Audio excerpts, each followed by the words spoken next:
Pensemos en algo. Cuando escuchamos ofrenda por el pecado, ¿qué imagen se nos viene? Casi siempre algo como un pago, ¿no? Un castigo.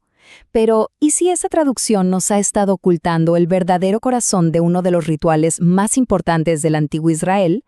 Bueno, vamos a meternos de lleno en la Hatat, porque nos revela una lógica de justicia totalmente diferente. Y aquí es donde la cosa se pone interesante. La palabra hebrea por hatat no tiene que ver con castigar, sino con solucionar. O sea, no se trata de pagar una deuda, sino de hacer un ritual de purificación para, literalmente, quitar un obstáculo que bloquea la comunión con Dios. La diferencia es abismal. Pasamos de una idea de castigo a una de restauración. Y esta es la idea clave que no hay que perder de vista. Todo, absolutamente todo el propósito de este sacrificio es limpiar, es despejar del camino. Se trata de eliminar esa contaminación que daña la relación para que la persona pueda simplemente volver a estar cerca de Dios. Muy bien, entremos a la primera parte, el sacrificio incomprendido. Para entender bien cómo funcionaba esta remoción en la práctica, hay que ver una regla bastante peculiar que tenía este sacrificio. A primera vista parece que no tiene sentido, pero es justo ahí donde está la clave de todo el asunto. A ver, miren esto porque es genial. La regla es como una moneda con dos caras. Por un lado, el oferente, o sea, la persona que trae el sacrificio, tenía prohibidísimo comer de él. ¿La lógica? Pues sería como volver a tragarse la impureza que justamente está tratando de sacar. Pero, y aquí está lo increíble, el sacerdote que oficiaba el ritual tenía que comer una parte. Y no era porque tuviera hambre, claro. Era un acto simbólico potentísimo. Al comer, el sacerdote estaba declarando, listo, la remoción se completó, la barrera ya no está. Claro, la pregunta que todos nos hacemos es, un momento, si el sacerdote se come la ofrenda, ¿no se está como tragando el pecado?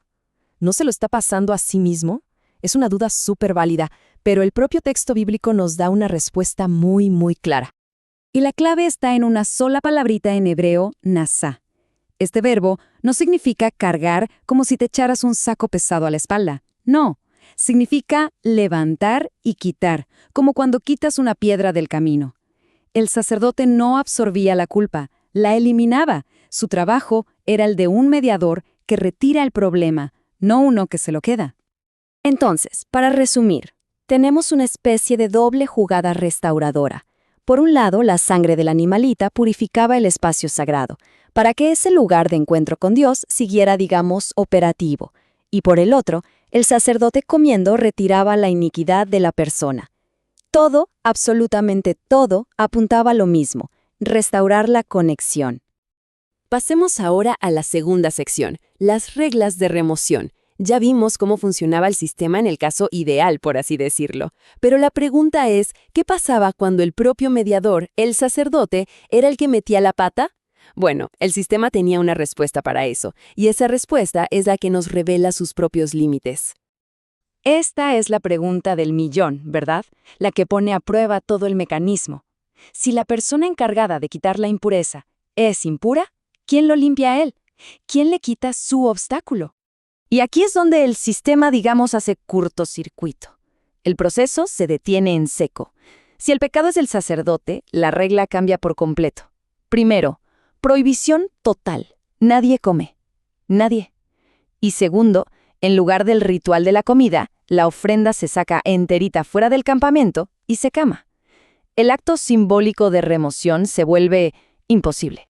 Y esta excepción a la regla, en realidad, nos revela la regla más importante de todas. Un mediador que está contaminado no puede restaurar a nadie, y mucho menos a sí mismo.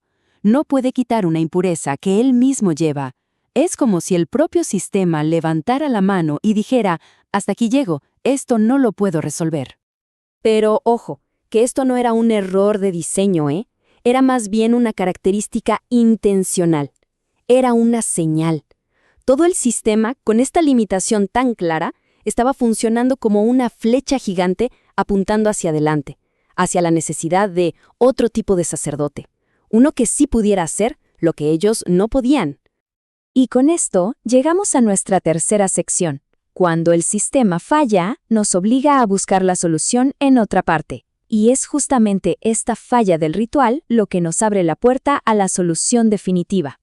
Ahora la historia da un salto monumental. Pasan los siglos y de repente aparece Juan el Bautista y, al ver a Jesús, dice algo que, para los que entendían todo esto, era una bomba. No dice el que carga con el pecado, ni el que paga. Dice el que quita el pecado del mundo. Usa exactamente el mismo lenguaje de remoción. La conexión es brutal. Y esta tabla lo deja clarísimo. A ver, veamos. El sacerdote levítico era un hombre con sus propias faltas. Cristo sin pecado. Ahí ya la cosa cambia radicalmente. La acción del sacerdote era temporal, había que repetirla. La de Cristo es permanente. Y por supuesto, el resultado. Con el sistema antiguo, el acceso a Dios era limitado. Con Cristo, el acceso es abierto y definitivo. Entonces, si lo pensamos bien, lo que hace Cristo es tomar la lógica de la Hatat y llevarla a su máxima expresión, a su cumplimiento perfecto. Purifica el verdadero espacio de comunión, retira el obstáculo para siempre, y con eso abre un camino directo sin barreras hacia Dios. Es la justicia restauradora en su máxima expresión. Así que si nos vamos a quedar con una sola idea de todo este análisis, que sea esta: quitar, no cargar. La lógica divina, desde ese antiguo ritual hasta su revelación final, no se trata de andar pasando culpas, sino de remover los obstáculos que nos separan. Y con esto llegamos a la parte final, la solución definitiva. Porque todo este viaje a un ritual de hace miles de años, al final nos trae de vuelta al presente y nos obliga a mirar nuestras propias ideas de frente. Y la pregunta que queda flotando en el aire es potente. Si el modelo divino se enfoca en quitar lo que daña, en limpiar el camino para reconstruir una relación, ¿cómo cambia eso nuestra forma de ver la justicia? ¿En la vida? ¿En la sociedad? Ahí queda eso para reflexionar.